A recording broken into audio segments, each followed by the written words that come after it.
Okay, we're going to call to order RCDC meeting Monday, April 10th, 2023. Let's do a quick roll call. Emily Doran here.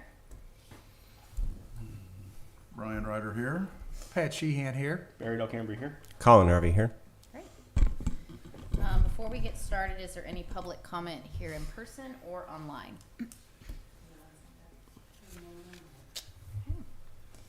We will move on to the consent agenda.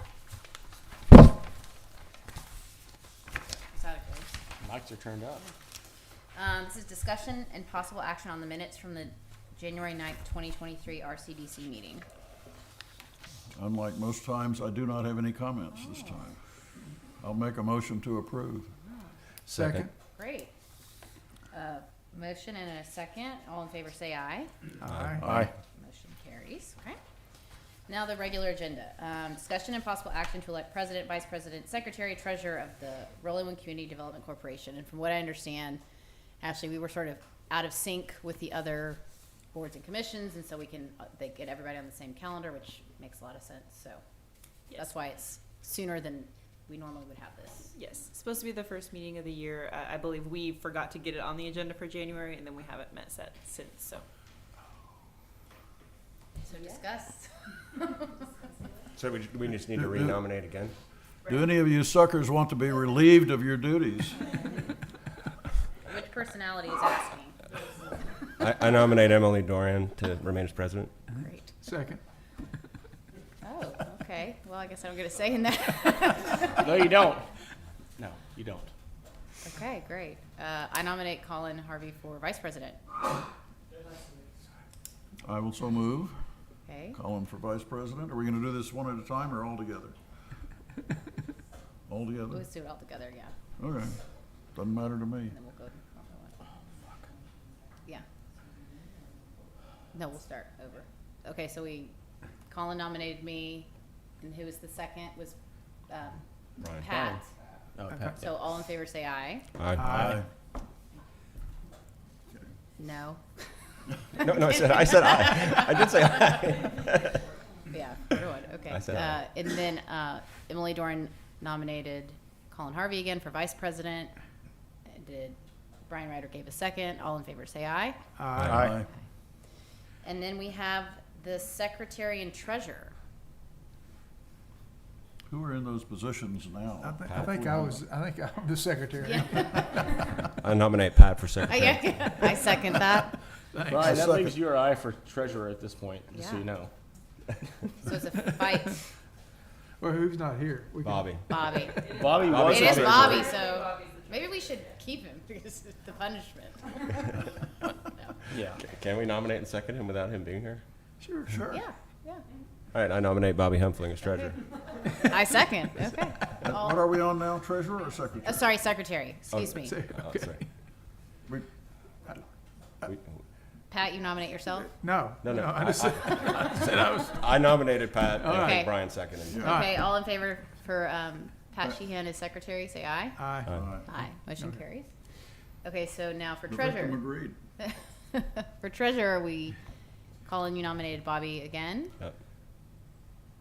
I second it. So all in favor say aye. Aye. Aye. Okay. Okay. That'll show him not to. Yeah. So not to not show up. Yeah, that'll. Okay. incentivize him. Moving on to item number 4, presentation from the retail coach on potential scope and capabilities for a second phase of the work in support of phase 1, findings and the feedback on the approved comprehensive plan. Hello. Hey, how are y'all? Good. Good to see you. Good. Yes. And then here's the keyboard for you. You can just click the arrow keys. Okay, awesome. Did a real good job on the minutes last week. There we go. Good. Awesome. Well, good to see all y'all again. Good to Yes. be here. Won't take too much of your time, but definitely was time for an update. Definitely time for a progress update, and then to talk about maybe what are the next steps in this process. So, real quick recap. Phase 1 refresh. Just remember what that phase 1 scope looked like. So this has really been almost a 3-year process. We started engaging with the Rollingwood CDC prior to COVID. COVID happened, slowed things down. picked it back up again. But what that was initially was a market analysis. So really taking a hard look at the market, looking at the corridor to see what are the opportunities here. What does it look like? How have things changed? Retail, restaurant, entertainment, development wise. We identified a list of prospects. Do y'all remember? Yes, sir. Remind me, what was the list of open spots? Do we have any unleased space? There are a few. I don't have that in this presentation right now, but what we did is we identified back then what the spots were that were available. There are a few right now. You got a few just very small spots available that are hard to do anything with. And then we identified properties that were not serving their highest and best use based on our recommendations. So we're going to talk about sites here in a little bit, and if it doesn't answer your question, I'll come back to it if that's all right. Retailers and restaurants. If you remember, we identified a list of retailers and restaurants initially that fit this market. So fit the people that live here, fit your trade area, where they're coming from, incomes. The customer profiles matched up with the prospects. We also identified some developers. We actually had a couple of developer visits that happened. JLL was a developer out of Austin that came in and tried to make a play on a few things. And then we actually have been working the last two years or so to recruit retailers and developers to the market. Bottom line, we have a lot of interest. This is a very hard market to penetrate. It's a very hard market to get into with existing property owners, existing properties being leased, but we have waiting list. So talk to the real estate people at Shops at Mira Vista. There's a waiting list. Some of the restaurants, some of the retailers that we've been talking to are basically on a list that if something becomes available, they're going to jump on it and grab it. So good news is there's a lot more interest. There's a lot more focus on Rollingwood by the retailers, restaurants, developers, and brokers. And then we identified, like you mentioned, sites. So we actually looked at every site throughout the market. So we looked at every site that's here. We actually came back and made zoning reclassification recommendations. Do y'all remember that? Where we had a list of those. I think that's still in process or working through the system right now. So that's a little bit about what the scope looked like. Some of the recommendations back then, and actually just recently brought some of these recommendations back up, but just to recap those, consider starting a Rollingwood commercial exchange. So we talked about that, kind of bringing investors, local property owners, real estate brokers, developers together to talk about this. Talk about, hey, we see a future for Rollingwood that might be a little bit different than what it looks like right now. We see some of these properties that are not serving their highest and best use. So that would be, again, potential developers, prospects, brokers, retailers. Another opportunity was maybe considering developing a fund, whether that's a public fund or public-private fund, with the focus on buying up properties along the major corridor here in Rollingwood, so that targeted development can occur. We see that happen in other communities where, sometimes it's a private group that they love Rollingwood or they love the community they're in. They want to identify sites and start buying up those sites for redevelopment purposes. We've actually seen a lot of municipalities do that in cities, towns, whatever it might be, get out into that. So that was a recommendation as well. The other option, or the other recommendation we had, was to get creative. So in the past, with everything going on in the world, retail has changed. As an example, banks aren't serving the purpose of what they used to, right? So like the bank that I bank at where I live, you can't even go inside anymore, right? So you've got this big bank that's not being used the way it was in the past. So I've started talking to property owners, some of the banks, that, hey, do you need this full capacity, or do you need this full building here for your location? And several of them, or a couple of them in town, have said, well, hey, if you find the right use, we'd like to, you want to come in, we'd like to lease some space from you, or not from us, but from a developer, and have a much smaller presence in Rollingwood where you can still get the work done, but they're not seeing people come into the bank as much as they had in the past. Yes, Do you sir. have a quick thought? How many banks do we have in Rollingwood? We seem to have one every block.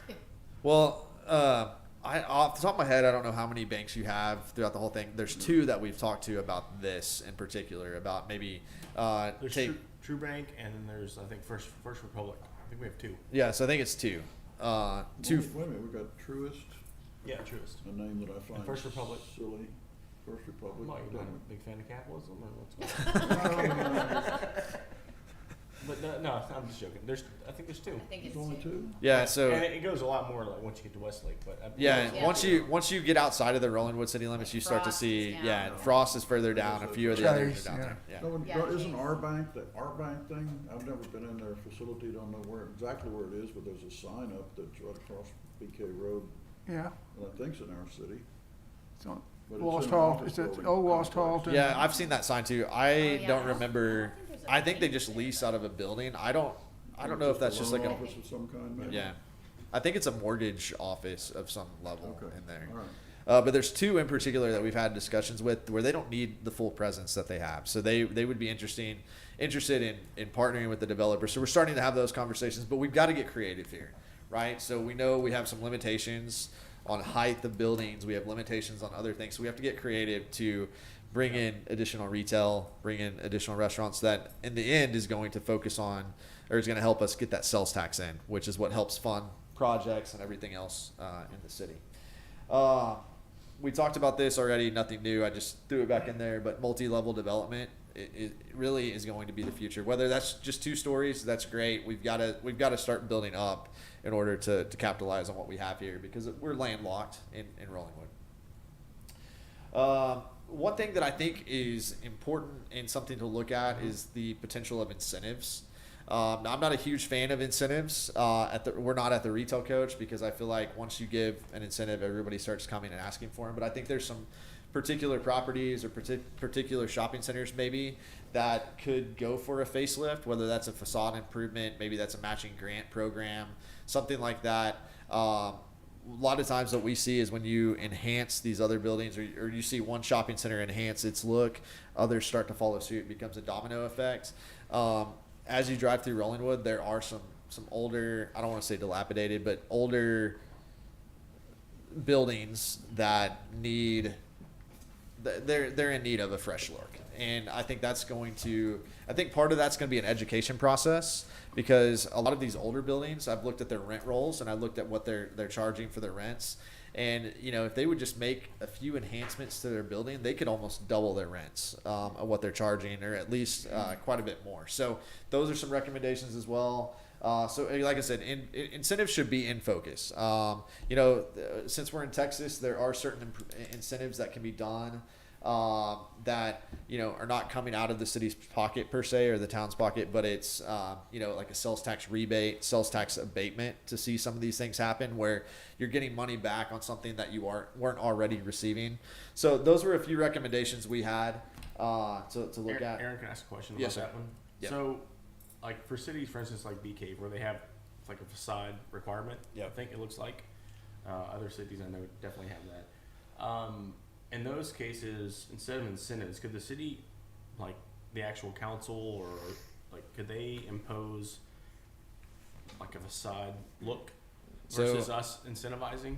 That's very tricky now. So the legislature has made some changes recently. And your attorney might be able to talk about this a little bit more, but I have made some changes recently from a legislature standpoint where you cannot control necessarily what the building looks like or what materials they use or those sort of things unless it's within like a planned development or a planned development district. Now, the way you could do that is if you were to incentivize, as part of that incentive, they would have to follow. You can have this incentive, but here's Yeah, the strings exactly. attached. So Yeah. I'm not schooled up 100% on that, but I know the legislature has made it very hard to do what BK did in the past or some of the others. Yeah. So we can't have like a Rollingwood look, I guess. Like you drive through, like you're in Rollingwood. We do. This, I know we do, but maybe that's not Yeah. like. It's dilapidated. That's our look. It's the Rollingwood look. I guess basically what I meant was like, okay, anytime like something comes up for rent, Yeah. Are there, like, you parameters? have to like, okay, if this is vacant, like you have to like make it look, not decrepit.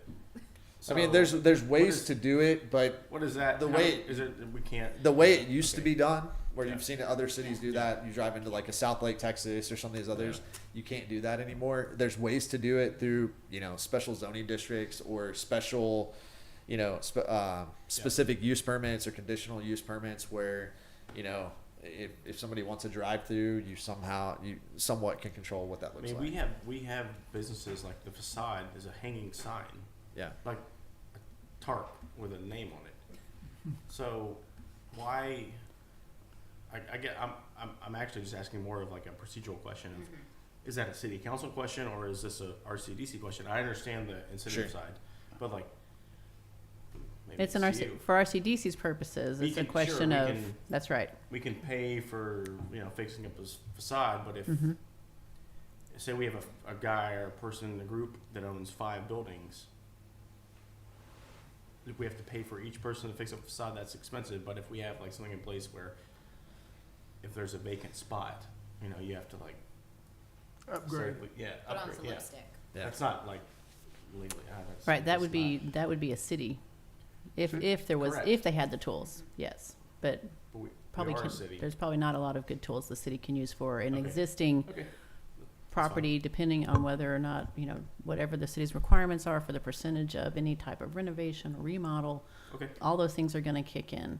But you can, as the RCDC, work with those properties if you want to say, hey, we're willing to help you assist with this. Here's what we'd want here's what we'd want the funds to go to Yeah. change that look. Do we Yeah. have? Bribery still works. Yeah, I understand that. The only, and this is maybe getting us off the rails, it's just a little bit of, we're incentivizing, I know we want to incentivize business to increase tax revenue, but to some point in this particular recommendation, it's like, we're paying for someone to increase their property, and if they don't want to increase their property to a certain level, like why should we pay for them? Does that make sense? Like, if you don't want to pick up yourself in your own bootstraps, like why should I help you? Not me personally, but like RCDC versus like what else should we use the funds for? It just seems a little bit weird. Yeah, and that's where you have to. I mean, that's a good question. I mean, that's where you have to make the decision.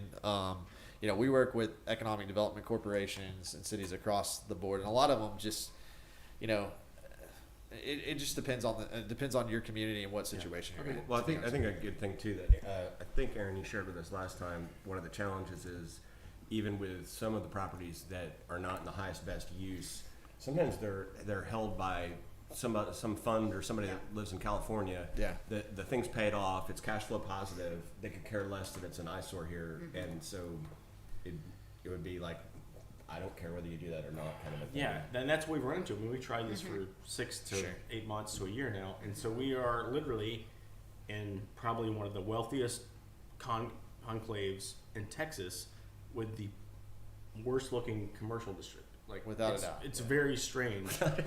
Like, No, that came out wrong. I just meant that not that you have the worst looking commercial district, but well, no, I mean, we're not it doesn't- seeing. It's not like they're not investing. Yeah, Yeah, it's not like we have like this proper investment. Even if we had our current code up to date or whatever, like it's not like you drive through Rolling with commercial and you're like, wow, this is nice. Yeah. And then you drive through the city and you're like, well, I mean, you drive through the residential area, like, okay, it's like two completely different worlds. So I look at it. So I've been coming through Rollingwood for a long time. I don't And care now if it's that one it- story. It's as long as it looks nice. It's It's a great. nice look. Yeah. Yeah. I mean, and like what Endeavor's done to, I mean, you see that, Yeah, and then I it love just and running then into it the drops trees. off. You know what I mean? Like, just investment doesn't seem to be there. I don't know. It's tough because you do run into that. I think I mentioned this last time, but I had an argument for 30 minutes about a lady that she does own the property here in Rollingwood, that she doesn't own it. And I had to just explain to her, well, yes, you do own it. And finally she calls me back and says, okay, you're right, I do own it. You have a lot of that here where people don't realize, or it's somebody out of California or somewhere out of New York that don't, I guess it's just part of a portfolio they have. And But that might also be where a fund might come in because they might be like, well, fine, let's just clean that up. Right. I didn't even know I had it. Great. Yeah. You know? Yeah. I mean, I think that's part of it. I mean, there's just certain, I mean, we've made recommendations on specific Yeah. properties already that need some enhancement. Now, I don't think it's just across the board. What I've seen cities and EDCs or development corporations do is like set aside a specific amount of funds for a year, right? So, Yep. hey, we're going to set aside, I don't know, 50,000 for this year or 100,000 or whatever it is. And once that's used up, that's it. But then you've got a certain amount going each year towards, enhancement. The thing I like about like a matching grant program is if you're going to, if say, Yeah. they're putting some skin in the game, Yeah. right? Yeah. I wouldn't do an incentive that's- to somebody without them having some skin in the game. Agreed. You know, basically, Kevin, I mean, the city has certain authority that the city could use if it wanted to. Who's Kevin? Excuse me. You mean, okay. All right, the city has certain abilities through zoning and whatnot. I mean, we could do a zoning code that says no temporary storage out front, and do something then about The signage being more the permanent. what is it? Is it Salvation Army? The or Goodwill. who is it? Oh, the Goodwill, yeah. Goodwill. Store, which is an eyesore that bothers me all the time. And if we wanted to turn the lawyers loose, so to speak, we could do a bunch of stuff that is nitpicky, that it would be a real irritation to that owner, and maybe get something done that way. But that's a huge effort, and I don't know how much it would get us, and I don't know whether we have the stomach to do that.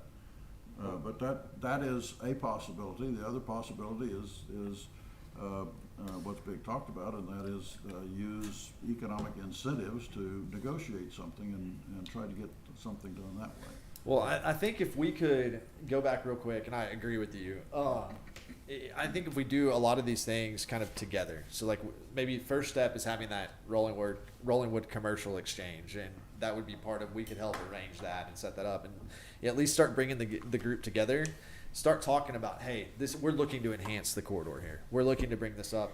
And what I think we might find is you're going to find some of these investors that are willing to spend some money, want to do that, might not take incentives, but incentives may be kind of that last ditch option, or to get them to spend some money. But, you know, through a lot of the conversations we've had, there are retailers, there's developers that want to spend money. So, you know, we'll use Rollingwood Plaza as an example.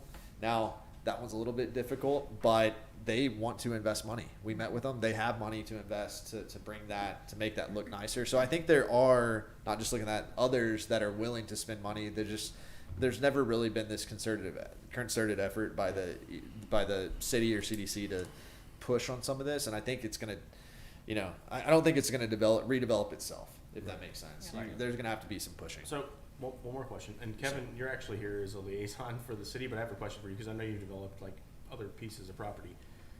So RCDC, we bring in, like, we have right now $400,000 worth of money, Okay. give or take, right? Carte blanche, right? Is there a point where we have enough money to entice a developer or even an owner, property owner, like say you were coming in, not in city council standpoint, and you're going to develop a piece of Rollingwood? Is that enough to like lure you in? Like, what is the hook, right? Kevin, will you go up to the mic, just so, My perspective as a developer, hey, Kevin, will you go up to the mic, just so Yeah. people can hear? yeah, as I said, I'd be glad to do that. Sorry, Aaron. Just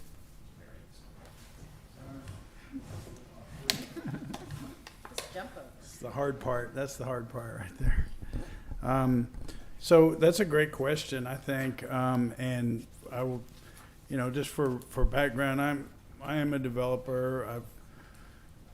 I've developed retail, hotels, hospital sites, restaurant sites, and do a lot of land development, multifamily that I build and hold. And I've been doing that for 30 years, I guess, which is kind of crazy. Mostly out in Lubbock, but I've got land up in Liberty Hill too that I'm developing. In around Killeen and Belton, we're looking at development. But from my perspective, and I went through some of this in Lubbock and downtown redevelopment, where I tried to land bank land and was trying to aggregate blocks in downtown so that we could redevelop it. And I ended up owning about 15 pieces of property in downtown Lubbock, and I ended up owning 3/4 of a lot of blocks because there were always holdouts, and it was hard to aggregate enough property to redevelop it. And we had a City of Lubbock redevelopment plan where they were paying a developer $800,000 a year to try to manage downtown redevelopment. They offered me that job, in addition to my law practice, just be the city's redeveloper of downtown. And I turned it down, in part because I told them, I was like, I don't want to take your $800,000 a year, because the reality is there's nothing that we can really do as a city to encourage redevelopment, except maybe I proposed a higher tax rate on vacant buildings to disincentivize vacancies and to encourage redevelopment that way. The biggest problem we've got here, and I heard your presentation last month, and I thought you made the best point you made is that we have a bunch of small tracts that need to be aggravated and aren't really capable of redevelopment. And if you did have somebody who's willing to land bank, and that's what I was trying to do in Lubbock, was land banking, you aggregate properties, and then you can sell them. And I actually sold mine at a profit later, because that's just how it goes. If you hold property, somebody will come along and try to buy it. But none of it got properly redeveloped because it's so hard to aggregate. And it's the same thing here. I've looked at some of the property here along Bee Caves Road just as a resident and as a real estate guy. I'm always thinking about things through that paradigm. But, like the little jewelry store that's down there, where I went in and bought some emerald earrings for my wife, and they told me I wouldn't have to pay sales tax if I could give them a Colorado address. And I was like, well, that's a lot of sales tax. I was like, we're in the business of collecting sales tax. But I always ask, it's like, how long have y'all been here? Who owns the building? And it was owned by a 90-year-old who I think lives in Brookdale, and they say they think they have a verbal right of first refusal on it. They've been there 30 years, and the building next door is owned by the same group, and you start looking at things like the little gas station. So to give you a direct answer to your question, the answer is no. I don't think there's anything that a city can do in terms of like incentives that actually changes decision-making for a developer. I mean, developers, what's going to happen is somebody comes along and wants to build, a Chicken Express. They're going to send their real estate people out to find a site, and they're going to go to Vegas to the shopping center. I think the best thing that you could do to help anybody is have a data that has a spreadsheet that's got every tract out there, who owns it, how long they've owned it, what the assessed value is, pictures of it, and some expression of interest of whether they would sell it and for how much, and maybe work with a preferred broker who knows the area and do consultations with the broker and say, look, you're working this area, you're trying to develop things, we will support you. And if the things that the city could do, like if somebody came along and wanted to buy a project that needed demolition to make it feasible, the city could help fund demolition or cleanup of like the leaking underground storage tanks at the Shell station if that was an impediment to development, or if there was some drainage improvements or enhancements that needed to be made to the property, the city could help do those to increase the developable square footage of the area. Basically solve development problems as they come up. But as far as creating a business decision and tipping the scales on incentives or the profit loss, I don't think it's going to happen. Kevin, do we know if any of these properties are still on septic? Because one thing we could do is provide a sewer system instead of a septic system, and we could enforce the septic system rules and make it a pain in the ass to be here, unless.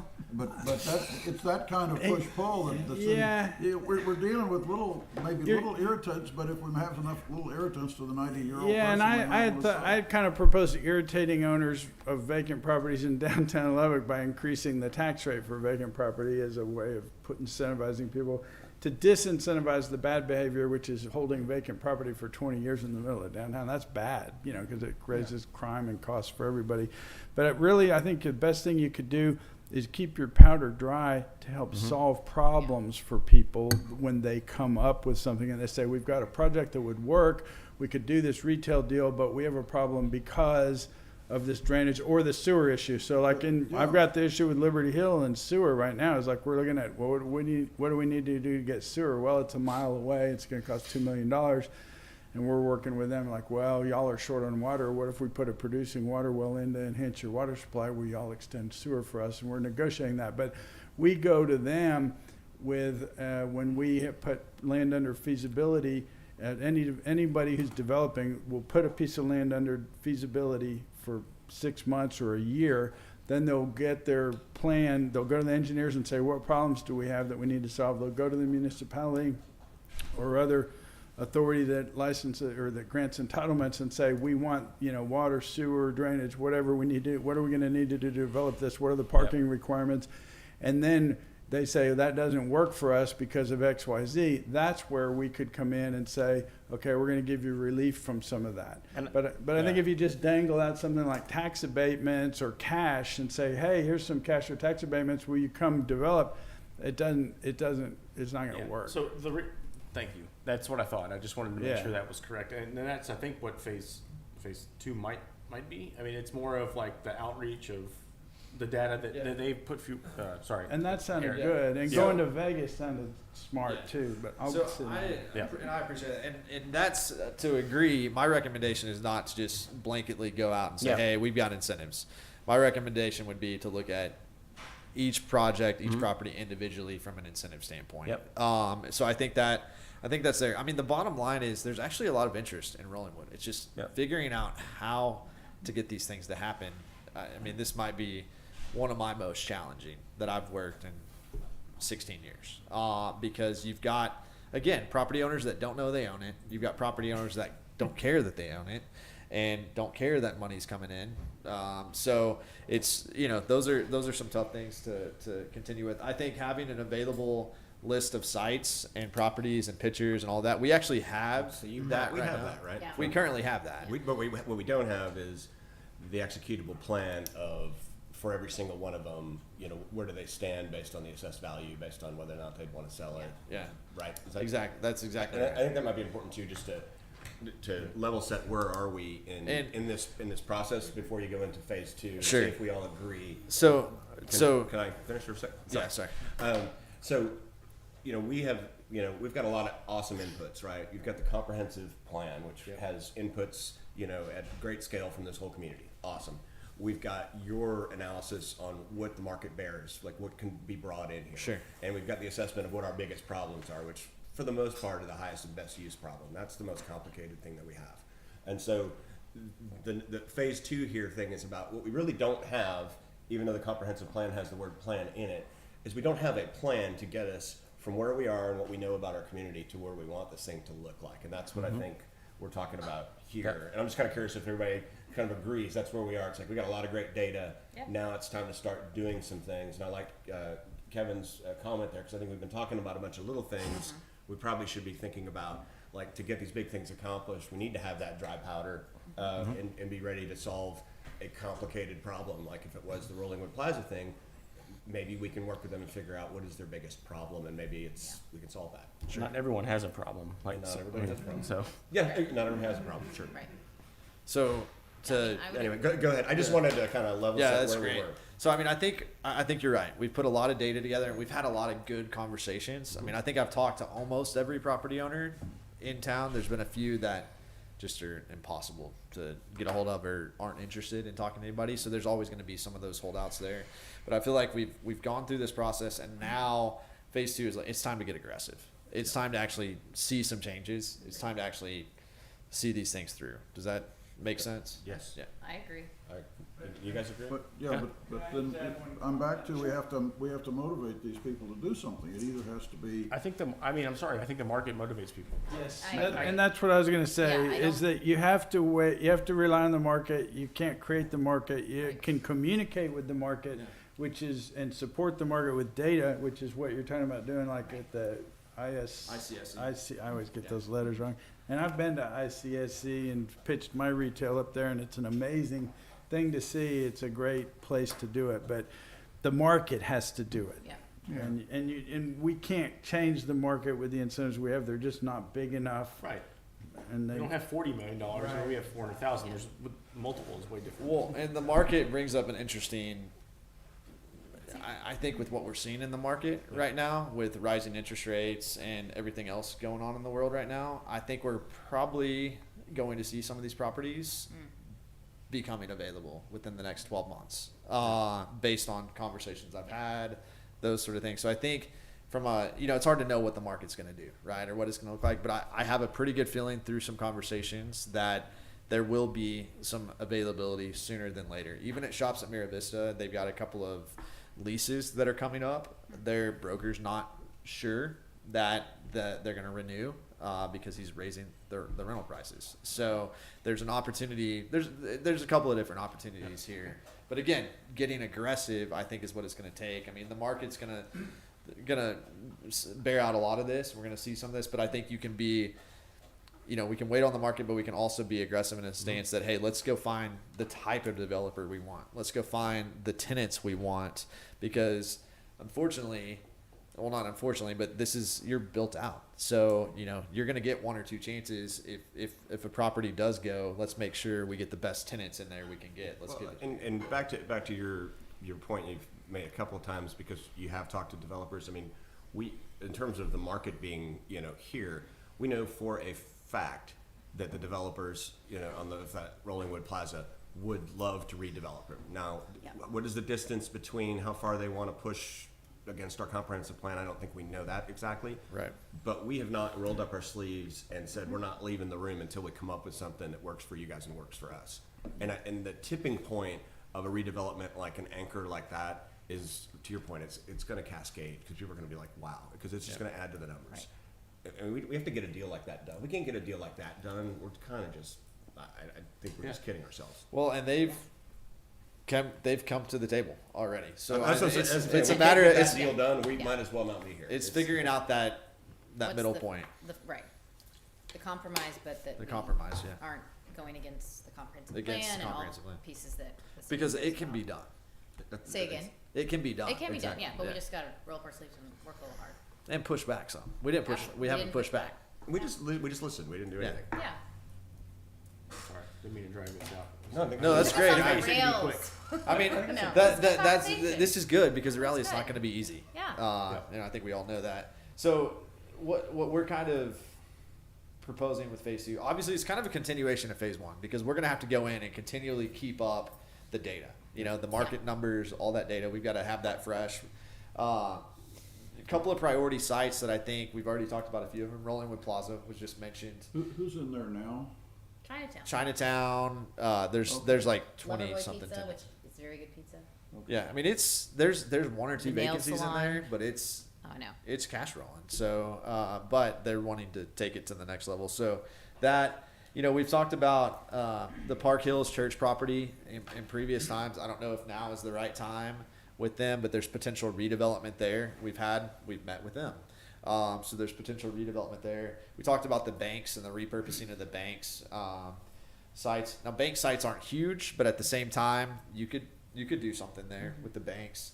And then the Palisades is another large center there that, again, not serving its highest and best use based on the rent roll that I've looked at. There's some like percentage rents in there and some things where they're not capitalizing on, they're not getting their biggest bang for their buck. So those are redevelopment opportunities.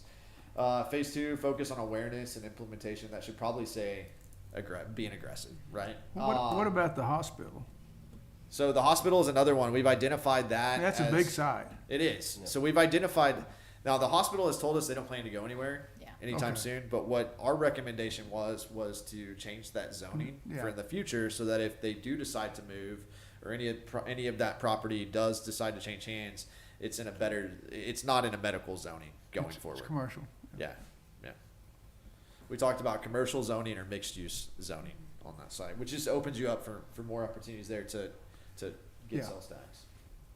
So phase 2 scope, what we're proposing, completing an analysis to determine attainable rental rates. That's one of the things that we've talked to a lot of the shopping center owners about is, this group's been paying the same rent for 20 years. It's never changed. So understanding what does that really look like, what that should be, and educating some of the longer term shopping owners on what that should be. And then as part of that, maybe educating, hey, if you up your game, if you make your center look better, you can demand higher rental rates. Will impact the multi-level development and available sales tax increases of redeveloped properties. So we talked about potential incentives. So this would be project by project, but let's say we're looking at just a center that's out on Bee Caves. What is the potential if we were to go 2-story on that? What does that look like from a sales tax increase to the city, right? What does that look like? So that will help us determine if somebody comes in and says, hey, we're gonna invest $10 million redeveloping this property, that can help us determine, is an incentive needed? What would that incentive look like? So again, not dangling a fruit out there, not going saying, hey, let's do this, but having that there. I had made the recommendation to develop an incentive policy or framework to go by for moving forward. Again, not dangling a carrot out there, but having this so that, you know, I don't want to say an approved, necessarily a council approved incentive policy, but some framework to follow, that if somebody does come in, because we've been asked that question in some of the most recent meetings. We'll continue to initiate conversations with property owners about the redevelopment, but from a more aggressive standpoint. Going forward, is there interest in selling? You know, is there interest in re-tenanting? Is there interest in redevelopment of the centers? Really figuring that out, really targeting down to, hey, here are the 5, here are the 10 properties that, yes, they actually want to do something. And then that gives us something to work with as far as a specific amount of properties. Continued recruitment of retailers and developers. I get calls weekly from a lot of retailers and restaurants that know we represent Rolling One that want to be here. And that's when I said there's a wait list at Shops at Mira Vista. There's a wait list at a few of these. So continued recruitment, identifying new prospects to go after both retailers, restaurants, developers, and then actually representation at the International Council of Shopping Centers convention that was mentioned. That's in Vegas. That's coming up in May. It's May 20th through the 23rd, I believe. But that would be us actually getting these sites to potential retailers, to potential developers to, again, be aggressive, try to make something happen. And then I was going to recommend that we help organize that commercial exchange or whatever we want to call it, whether it's a breakfast, lunch, anything like that, because we have relationships with a lot of the shopping center owners, a lot of the property owners. Bringing that together, trying to get that to happen maybe in the next quarter, next 6 months, to actually, you know, sooner the better, kick this thing off and get people talking about this, because bottom line, there's a lot of interest in getting into Rollingwood. There's property owners that want to make changes. They just need to be pushed a little bit, and they're not going to do it necessarily on their own. They've got to, you know, see that others are willing to do it. They've got to know that it's something the CDC city would like to see. And Aaron, is it fair to say that the Rollingwood Plaza and the Palisades are the 2 locations where there's some leverage in the sense that they're interested in sitting down further and having conversations about redeveloping, facade change it, you know, however we want to describe it? Absolutely. I mean, there's I think part of this is, sorry, I didn't mean to cut you off. No, It's just you're like we need to decide like which one do we want to tackle first, right? And then sit down and lay out how we want to move forward with it. I think what I don't want to leave today is that we still are in this treading water scenario, and that we don't have some like actionable, okay, we're gonna put together the commercial exchange meeting. We're gonna focus on having that deeper dive conversation with the Rollingwood Plaza group. And, you know, I mean, I just want us to have some actionable items so that we don't, summer's about to hit, and we all know that's a lull. Yeah. I mean, would one way to do that to propose that, like, coming out of here, like, before our next meeting, we translate all of this into an actual plan with dates, with owners. Yeah. That includes this group, includes the retail Council, coach, yeah. and have that circulated, and you take a look at it, and so that what we're starting to do is we're working that plan in here. Sure. Yeah.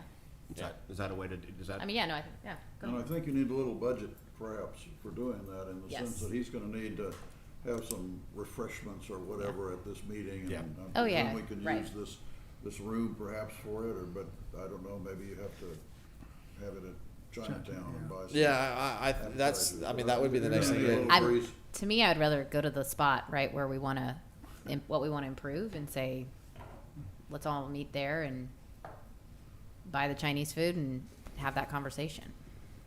And I think we've got a budget of some kind, Barry. What did the city attorney told us that we've got a certain amount of promotional dollars that we can use without having to go through the process of creating a project, project correct. and all that rigmarole.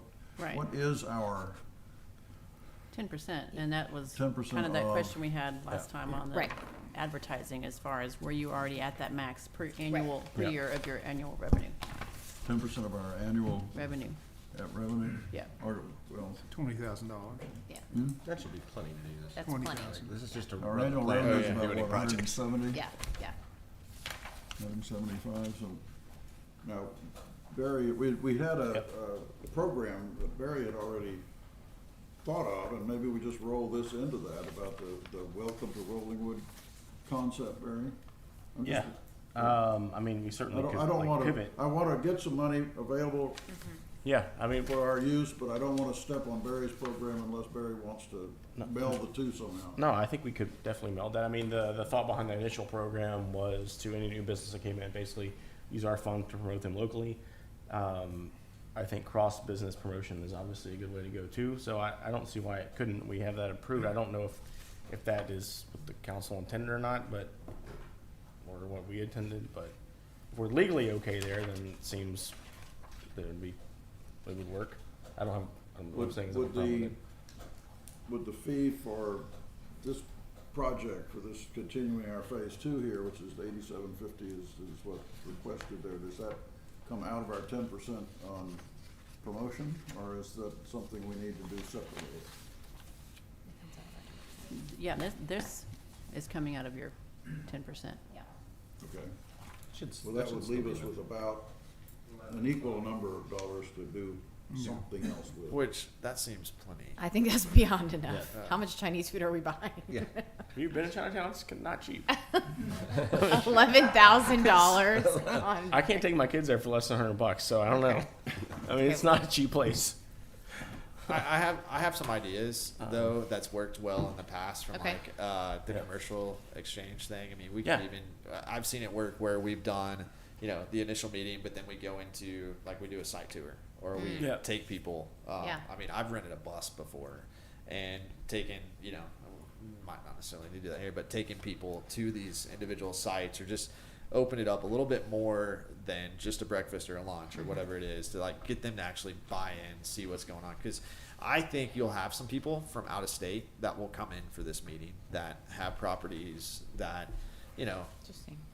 because I mean, people understand this is a place that is changing, if that makes sense, from a Yeah. retail development standpoint. Okay. I'm And sorry. I apologize, I just want to ask, so the other program that was approved, or not program, but the other expenditures that were approved are coming out of that same budget, Correct. is the advertising, and that was, That was the what did y'all promotion. end on? Was that 8,000? The council, I believe, came back with 5. 5? But Okay, Yeah, I think that's I'll right. go back Yeah. and check, but I believe it was 5. okay. Well, is that something that requires council approval, or is it something that we have the Look, ability to do without a? That's our petty cash fund. Yeah, we don't have to, it was decided that we don't have to get council approval. Yeah, that's what I thought. Yeah. Okay, so this allows us to pay Aaron, do Barry's project, and Well, yeah, I develop think and we melded execute the plan all of that it. is the phase 2 recommendations. Yeah. Okay. Sorry, I cut you So, off as you were I talking mean, about the that's slide. so basically what we're recommending is a continuation of phase 1 and then getting into phase 2, which is a much more aggressive approach, including the commercial exchange, including, more of a focus on being aggressive. The first part of it was getting the information, finding out the people who own these properties, finding out what their plans were, those things. Now, let's take an aggressive approach and get them to actually do something. One question for you, Aaron, in terms of your the retail coach's expertise. When we talk about getting aggressive with a couple of the developers that we do know are ready to talk. Sure. Do you guys have the data and perspective that, to your point earlier, we have not pushed back at all on? We just kind of listened and said, "Oh, you'd like to do this? That's interesting." Do you have the ability for us to, if somebody says, "Oh, well, I need to be able to do X, Y, and Z, in order to be profitable," and do you have the ability to give us the insights to how true that is? Yeah, maybe not me per se, but at our office, we would come in and be able to make recommendations off of that. I mean, we've been in the development game as well, so we're now mostly consultants, but we've developed many properties, so we understand what goes into a lot of that. Now, there's some new things that are out there that we'll have to pay attention to, but I feel like we have the team absolutely to come in and make recommendations. I mean, if somebody comes back and says, "Hey, there's a $300,000 gap on what they need. They need $300,000. Well, we're going to say, okay, well, show us exactly where that gap is. Show us, why that's the case, and we'll be able to come back and say, well, look, the reality is here, there's a $100,000 gap, and be able to look at it that way. But if you were going to do any kind of incentive or any kind of agreement with anyone, you're going to want to see all of that to make sure that it all lines up. Thanks.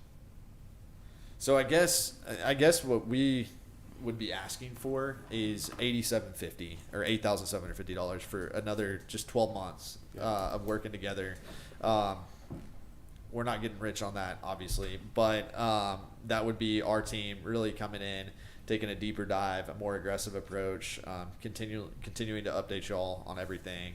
And then really just continuing the outreach and really trying to make some of this happen. My goal would be that we get some of these properties moving this year. I think we're close with some of the scuttlebutt that's out there about a couple of the properties. I think we're going to see some available sooner than later. I think the timing's still very good for something like this. So we're just on number 4, which is just the presentation from Aaron, Yeah. so we can move to number 5, which is discussion on scope and objectives from the retail coach, second phase of work for the development of the retail plans and execution based on phase 1 findings and framework provided by the comprehensive plan. So we can talk further about what we have been talking about, but now we can actually have the discussion. And then item 6 is very similar, discussion and possible action regarding the engagement of. So are we going to move forward with phase 2 with retail coach? Okay, so that excuses Aaron, right? Yeah. Yes. Yep. Cool. If y'all. Yep. y'all Thanks, have Aaron. called me. No, Thank you. thanks, Aaron. Thanks, We Aaron. appreciate it. Yeah. Appreciate it.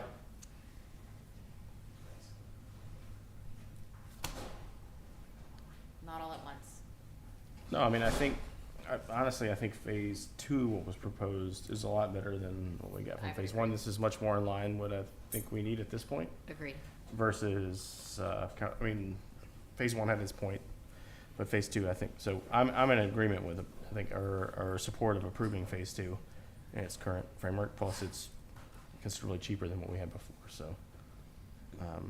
Well, but- he's put some pretty much, he's saying Yeah. getting things done in 60 days. I mean, part of that is on us as well. Right, that we're- but this is actionable. We didn't have Agreed. actionable things. It was more like information gathering. The Agreed. first phase 1, this is actionable. So from that standpoint, But yeah, and in his scope though, although it may sound very tactical, like I really think we ought to put, I think he stopped at number 7. Number 8 is the actual development of the plan.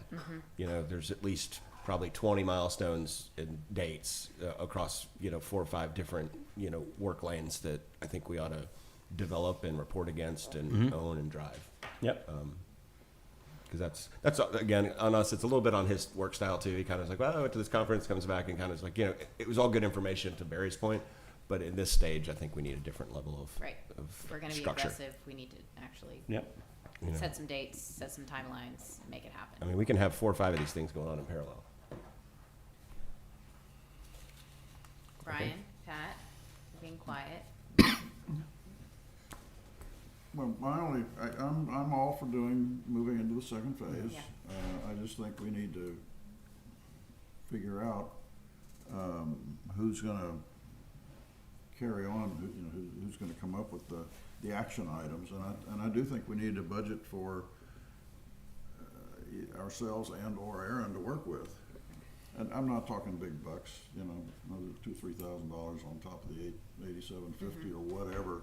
That's But right. just the money that he has available to him for the purposes of carrying this out. Yeah. Actionable means you gotta do something. I would agree. Sometimes that means you have to pay somebody to get something done. Yeah. But that That's is really my only, job, input. right? I think that's right, Brian. Yeah, I agree. I'm just point of clarification. I mean, isn't an $8,500 like that? What he outlined. I mean, that is the scope. Yep. So what does he need additional funds for? Well, if he had to put together a reception at Chinatown to get a I don't bunch of think it hurts brokers or that RCDC possible is investing developers to in come that. have a talk. I mean, Got it. he's, one of his action items is to put together this, commercial exchange. Yeah. Sorry. Yeah. No, It's that- to host the exchange. I read that quarterly. as actually as an inclusive, not. Sorry, I thought Not, was part of not the as an engagement. addition to the 8750? Correct, yeah. Oh, I So- think that's an addition to the 8750. I agreed. I mean, it just You're says, probably right, because it $8,500. says help with organizing, Yeah, it doesn't say so- execute You're right. the whole I thing, would so. imagine that you're right there. That's my only No, I'd agree, addition, yeah. suggestion, whatever. Okay. Sounds good. Pat, anything? Yeah, I agree. Okay, so I need a motion. Motion to approve phase 2 Okay, of retail coach. Second. okay, a first and a second. All in favor say aye. Aye. Okay. So then the other piece of this is sort of, Do we need to take any, Megan, do we need to take any action, formal action to come up with the additional budget?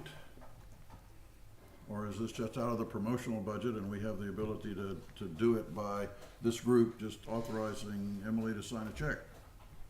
What do we need to do to dot the i's and cross the t's to do what we're talking about doing? So what is currently identified in the RCDC's budget for, $20,000. yeah, it's 20,000. So that gives us So- $11,500. Right.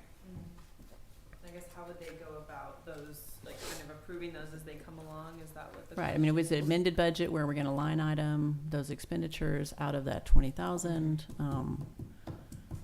I suppose we could and keep them under that same umbrella and say we want to allocate, you know, whatever percentage, and we can bring back that amendment next month.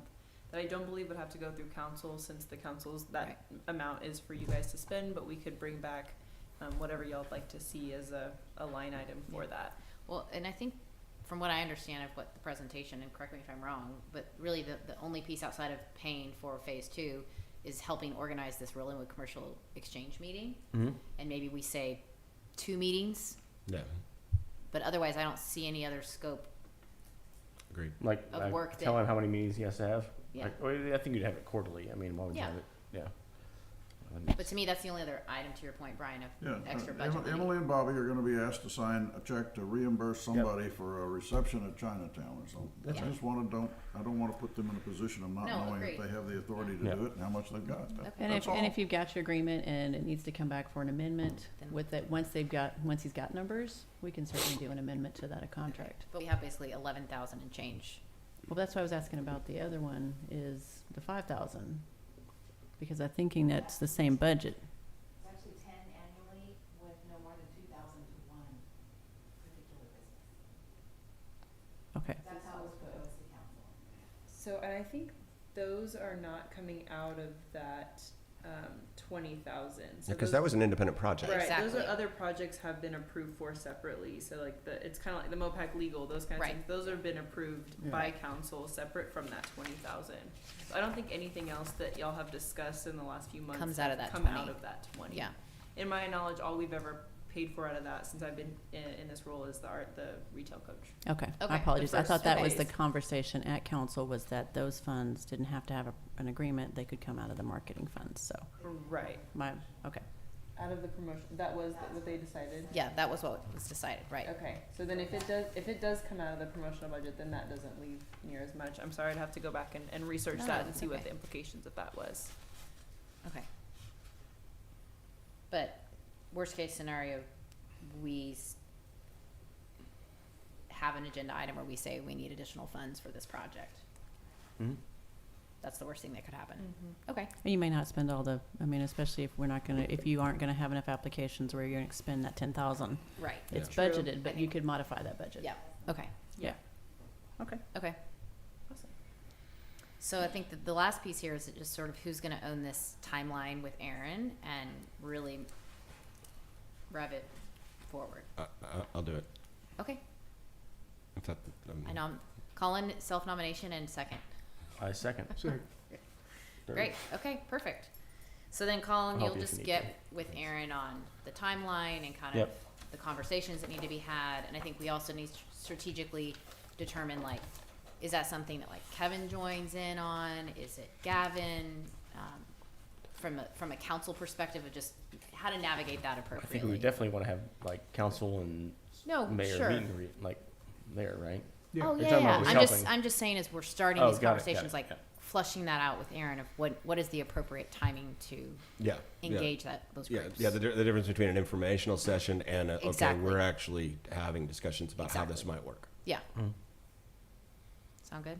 Okay. And if somebody else wants to do it, they can. I'm happy to do it. Well, I think you'd be great at it. Okay, we are moving on to number 7, analysis of due to the city of Rollingwood on the RCDC balance sheet.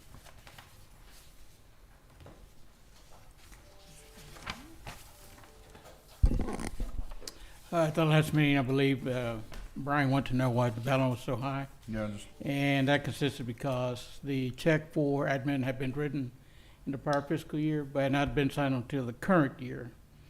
So I couldn't enter into the system until the check had been signed and so forth and so on.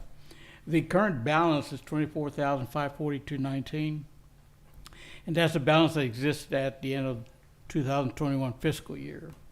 And the reason that balance consists mainly of audited entries from prior years. And I normally don't reverse any auditor's entries unless I'm directed to do so. And so what I can do is on those prior year entries from the auditors, next time they're down here, review all those with them to see if any of those can be adjusted, corrected, whatever. But the 88,000 was the difference, or the reason why it was so high. So the 88,000 referred to the 21-22 fiscal year, and the check was written over the summer, but it wasn't signed until the current fiscal year, and when it was signed is when I backed it out. okay. I guess the question is still unanswered in my mind. Is that something that needs to be transferred out of our account? I mean, the To check is city's written, account? and the check is cleared, Yeah. so. Yeah, it's gone. It's gone? It's gone. Yeah. So the cash you see in your balance sheet for February is net of that 88,000.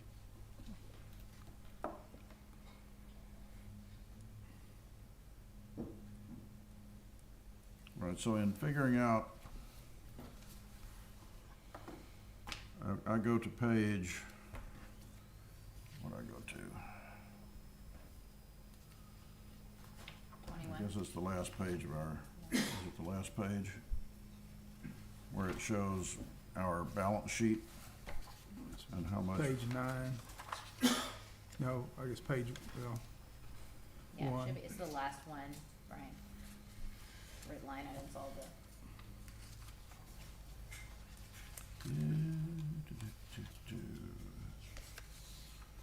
Okay, I'm working on page 24.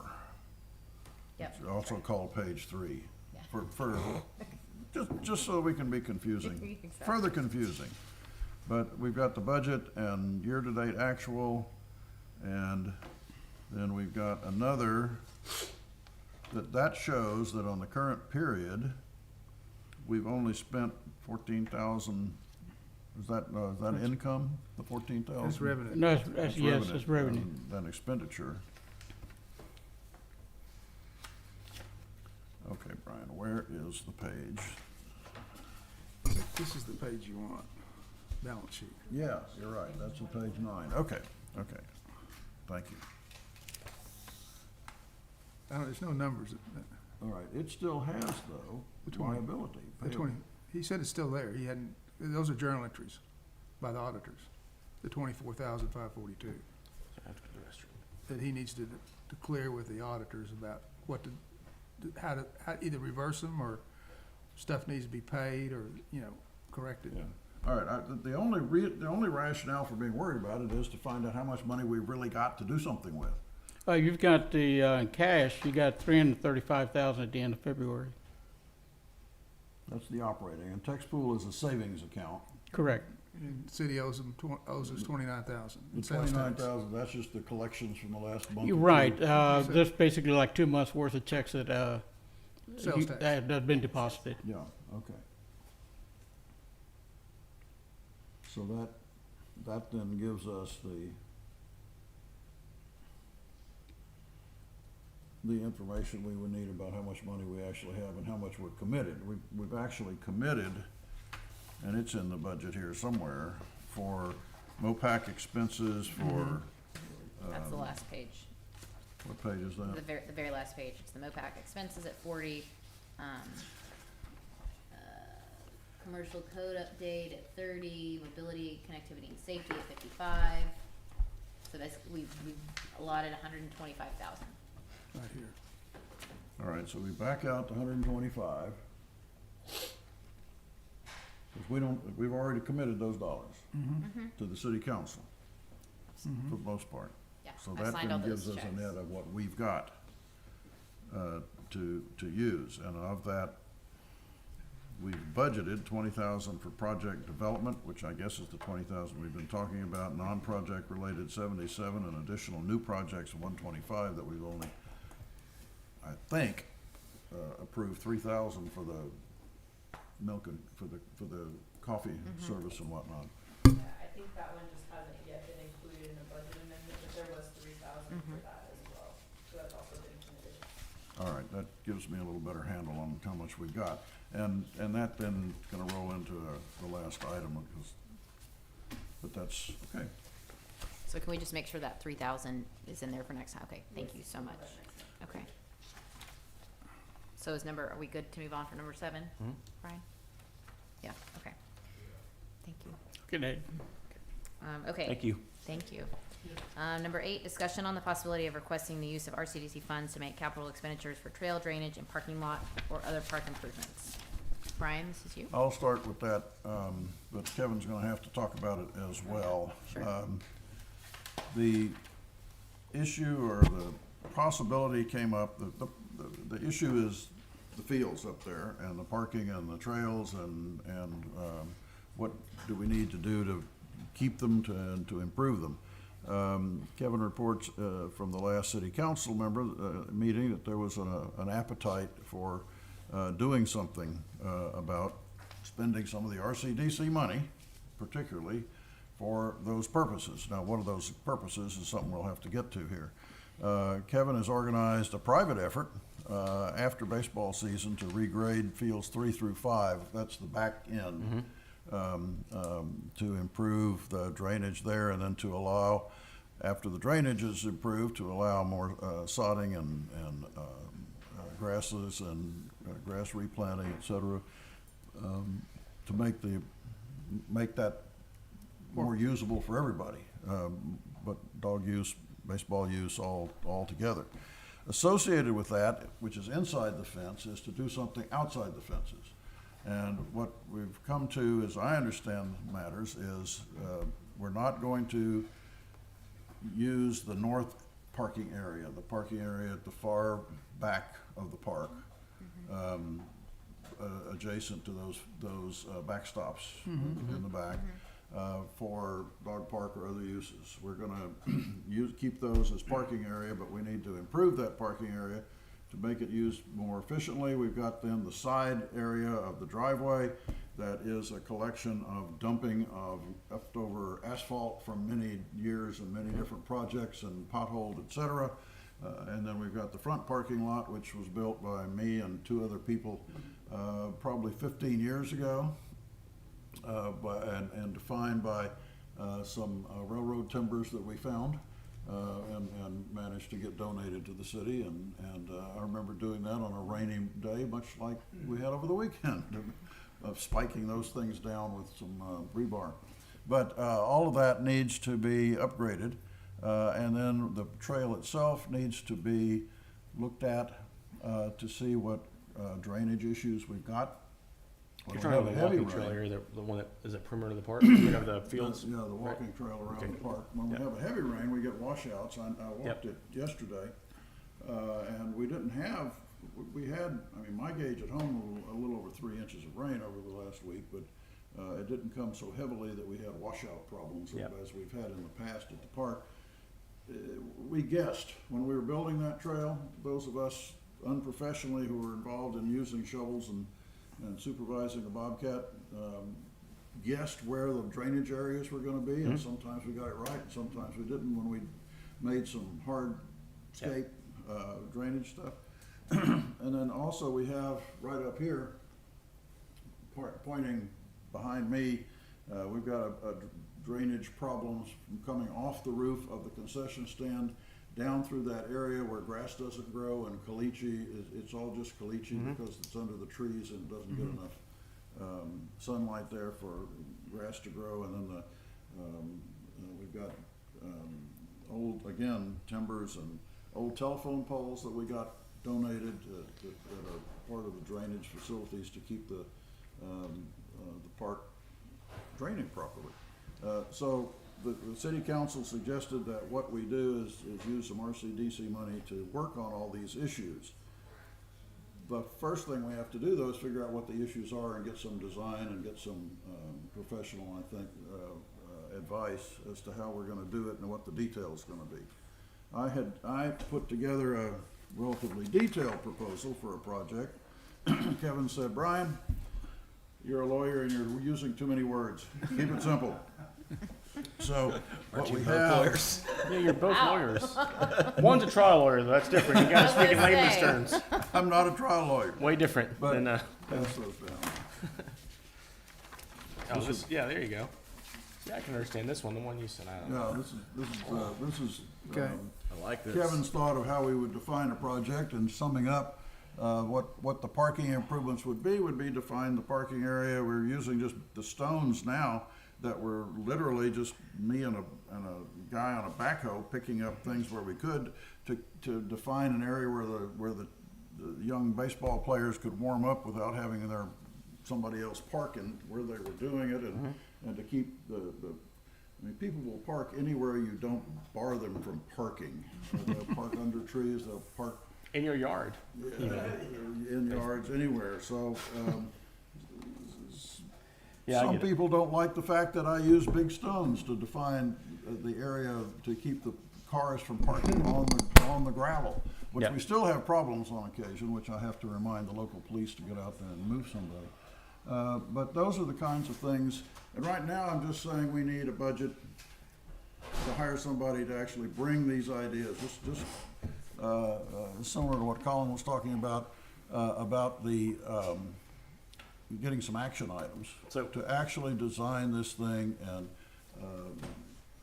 give us a proposed budget, and let's move forward on it as quickly as we can, so that when the interior park work is done, we have teed up an effort to go do the exterior park work up there. Okay.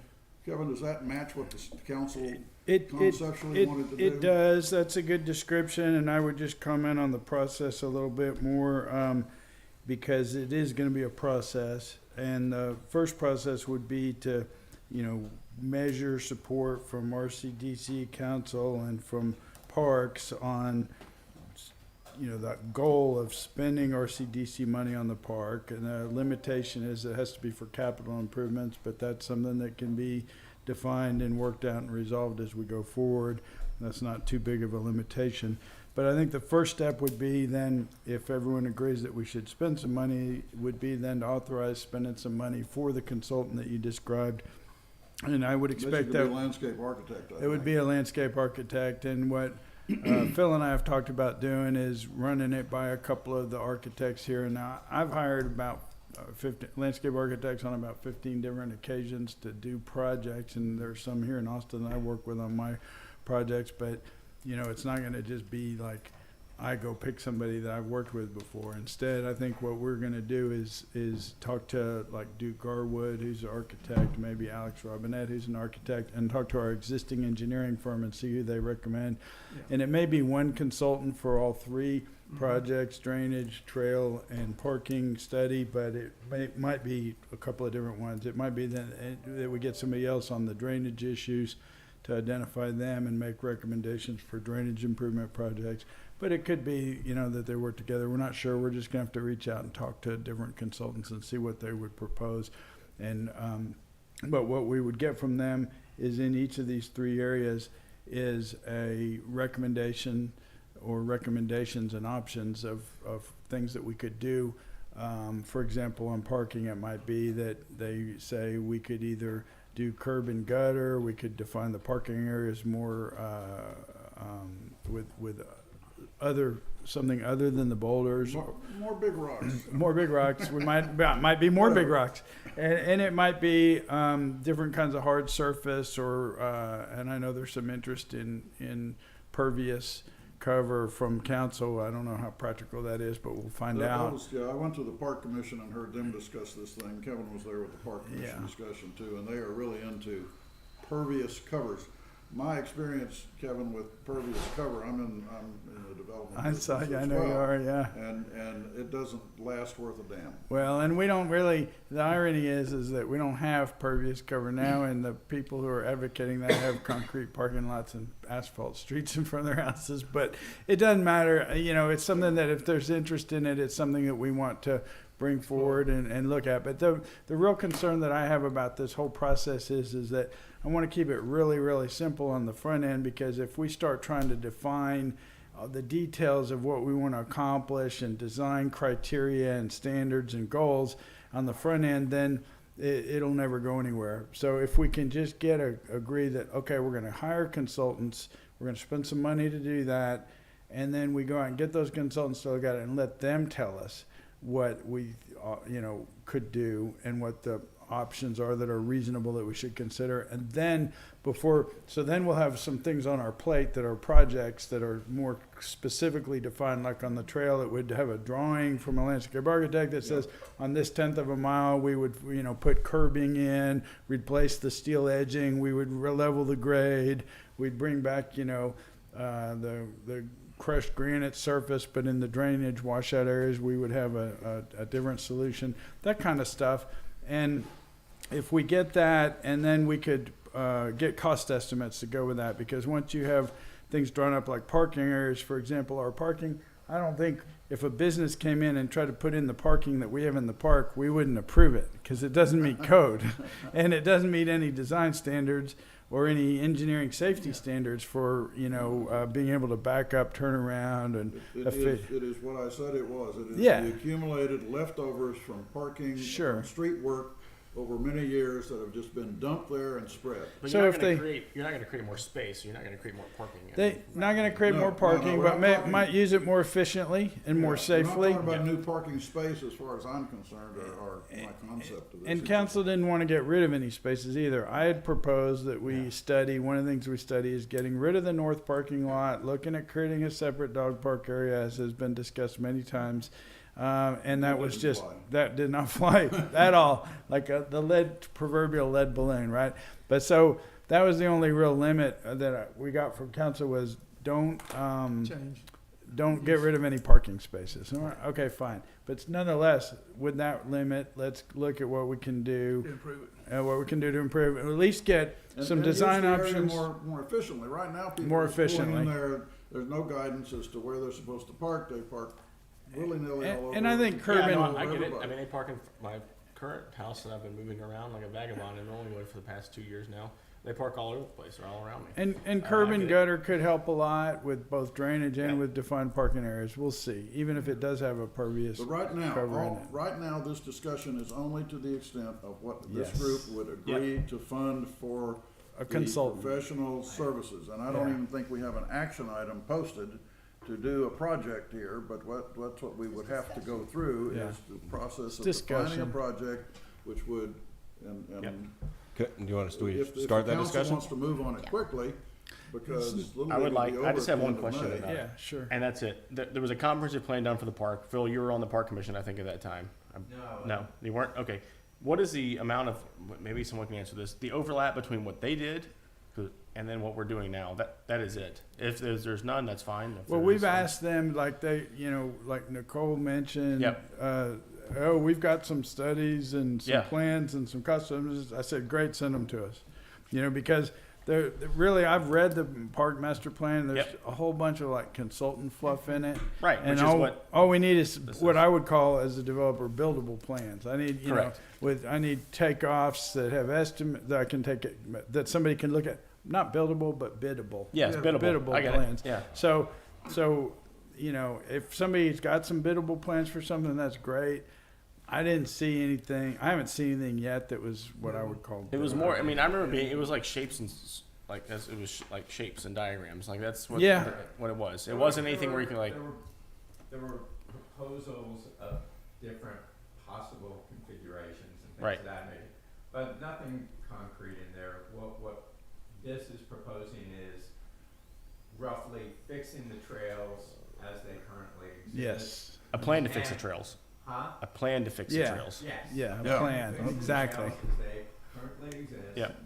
And The trails and the parking lots, possibly and the driveway on the side, if you wanna call it that, it's part of parking as well. Yeah. more or less as it So currently. I mean, the only thing my fear aside from because we've gone through sport, I mean, we have 7 or 8 of those now. Those are the comprehensive plans of the previous administrations. Yeah. So I just don't want that to happen again. But otherwise, Yeah. I mean, I think it makes sense that it needs to be redone. I mean, It's not to redesign like the trail or Yeah. even the parking areas, other than to maybe just improve them as they currently I mean, not being exist. concerned with that. It was more just we didn't have it like this was I think 3 years ago was the park plan or No, it was maybe 2018. 2018. Okay, yeah. So okay, so yeah. Okay. Regardless, it was fairly recent. I just wanted to make sure we weren't like duplicating any work. Yeah. That's all. No, that Yeah. but there's a word for that, that's called sunk cost. Yeah, Yeah. I understood. But if it was like, hey, this was actually Sure. actionable and no one took action, that's different than the sunk cost. Yeah, and That's that all. was more of a like a idea and long-term planning deal, Yeah. and this is more like, let's actually get something Yeah, built makes sense. here. That makes perfect sense. So, So we will have to, though, put a number to this, and I don't really have a suggestion for it. I think it's gonna cost $20,000 or $30,000. And then. Are we need gonna to discuss have- we will have to additional bring views back or to, this meeting or another continue? meeting, I mean, not this Yeah, meeting, so- but another meeting, a project definition, think, that's and what I approve that, and then send that balloon, hopefully not a lead one, up to council for approval. And then we could actually start writing checks and hiring the I think we have other members. in we the have other points of view that I think need to be heard as well. But I don't want to cut you off if you have something else you want to yeah, finish. and I would just say that as far as the process goes, I think that, other than just saying, okay, let's get a consultant going, the stuff about what sort of detail and views there are about, whether this parking choice is better than that parking choice, or this trail choice is better than that choice, I think would be best left to a later stage of the process, because once we do get some I agree. options What- from a that's all design I'm trying to person. do is let us open up a checkbook Yeah. for the use for this. And I would project. just keep it as simple and broad as possible at this stage, because any project that ever gets done is gonna have to come back for RCDC approval and for council approval. So even if we have a trail proposal and we say, this is gonna be $100,000 to do X, Y, and Z to the trail, that's when y'all can say, well, we don't like X, Y, Z, we only like X and Y, and so you guys get to direct that kind of, give that input at that stage, and so does council for that matter, Yeah, I think that's I might use some of that as a lead into some of my concerns. First of all, I think you're absolutely right in your intro that you can look at the establishment of the structural budgetary limitations of RCDC, and you can fit this in there. I mean, that's true. I think it's probably not in this, the main lane of why it was developed. I don't think we probably developed RCDC to maintain the park. I don't think it would be in place if that was the case. I think this is a great idea. I am concerned that we do run into a situation kind of like you described. We do a $30,000 study, and then there's $150,000, $200,000 worth of work, and we're looking at 50% of. I liked your comment earlier of like for the problems that I think Aaron put before us today. I mean, we've got some significant problems that we need to maintain some dry powder for to be able to move the needle on these really challenging projects. I guess I don't understand. Like I had this sort of, because I read your summary, which was really good just from the last council meeting, and what I don't understand is, like, when we need a new police car, right, for the police, we don't come to the RCDC. It's like, so the park's built. Why is the park not funded? It seems to me that it's just, we're here thinking about this project, and I agree. I think it's a great project. I'm 100% behind it. But I think we're here talking about it because it's easy to get it passed. It's an easy place to go get money. And and we have some really complex, non-consensus, multi-year things that this group needs to solve that I believe this is a distraction to, even though it's a great thing. And I think this should be solved somewhere in city council's budget or through some other way. It's a high consensus item. Everybody loves it. It's quick to do. So that would be my concern. So the only other thing I was gonna add is. But I like the project, by the way. I agree. I mean, at the park, take my kids to the park multiple times a week. I think the piece that I pulled up in the park master plan that I'd like us to dig in a little bit more in is that the park commission would figure out public and private grants to fund some of this work. And so where do we stand with that happening, right? And that's a question to the group that we may not have the answer to, but I guess I'd like to see a bit more of the park kind of walking alongside us in this project, and doing some more investing and hard work on their end. And then, right, if we need to pay the 20 or 30,000 for the consultant, okay, but I think we've gone down this pathway before of so many consultants, so many studies, and like, what's the benefit that we get out of it? So let me address that, and Yeah. then I want to So you address can your go comments too. on. But first, to your point, part of the process that I laid out in this was that once we do get something designed that's biddable, then we've got a dollar amount that we're looking to spend. At that point, then we can go apply for grants as well. And I think it should be an important part of the process. And I laid that out in my council agenda as one of the steps in the process because, of course, if there's money out there other than RCDC money, we want to go get it. And especially, if it ends up being a matching deal, that's great. We've got some matching money. But as far as I would differentiate this effort very much from studies that have been done before, because this isn't a study. This is engineering work to specify a construction project is what it is. This isn't a, let's think about let's envision the park in 10 years. This is let's draw a plan to construct a proper parking lot and parking lane. Let's draw a plan to rebuild the walking trail, with so many linear feet of concrete edging, so many cubic yards of crushed granite, specify the weed barrier base material, which is all shot now, and that kind of stuff. So that's the difference in those projects. But there is an input stage for grants. But let me address your concerns about RCDC, because they're very interesting to me, because I guess I want to take a second to share my personal philosophy, which comes from an informed position as a developer, and that is that RCDC was created, as I understand it, and some of my facts about this situation might be wrong, but this is what I think is right, is that there is a portion of the sales tax revenue that comes in from the Rolling Wood city limits that would be lost if we didn't have an RCDC, that we would just go to the state and it would be gone. And so we created RCDC as a way of capturing that, whatever it is, 1/8 or 1/4 cent sales tax. And that's where our revenue comes from. And we did that to keep that money from just washing downstream or upstream or getting sucked up by somebody else. So we've got that money captured, and we have these statutory limitations on what we can use it for. And sure, the statutory scheme and the concept behind the statutory scheme was to stimulate commercial development. Okay, well, Parks are part of the. And parks are part Parks of are it. part of Parks it. are specifically authorized in it. Now, so when we look at that menu of things By that the way, my position, I was one of the founders.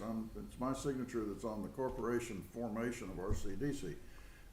The park is a commercial success for the city. True. Because it adds value, I think, to every house in this city. True. People want to live here. It adds, It brings That's visitors, actually brings, residential. yeah, That's not brings a commercial. lot of That's people. residential. brings visitors here that spend Brings money. visitors here that spend money. So yeah, I agree with that, and thank you for highlighting that, because it's an important point. From my philosophy as a developer, and even being involved in city government now, when I look at the menu of things that we can do, where we can do something effective with the amount of money we have, and given the facts on the ground here with our commercial situation such as it is, and the macroeconomic environment, the idea that that we can take this RCDC money and change the face of retail on bee caves is simply not, in my view, realistic. Okay, I mean, when I hear about like what are we going to do with RCDC money for the Rollingwood Plaza Shopping Center, it's like, what is the goal that we're trying to accomplish? Because, you know, retail has declined dramatically in the last 20 years in this country. Office space vacancies are at 20% nationally, and they don't generate sales tax revenue anyway. You know, retail has turned into nail salons, Pilates studios, hair salons, and some retail clothing, and then restaurants and food service. But you know, And as the a pet care. pet care, like we have a new is veterinary clinic down going there great way. at Edge Grove, you know, which is great.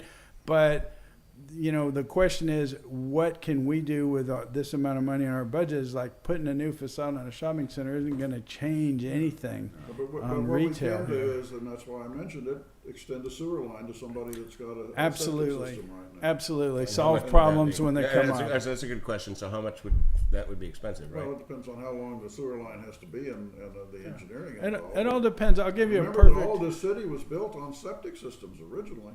We haven't had a sewer system in Rollingwood except for the last 12 years or so. I'll give you a perfect example as a developer. So there's some septic systems out there that if somebody, as our guest was talking about, somebody wants to buy it and renovate it, great. One of the problems they're gonna run into is they don't have a sewer.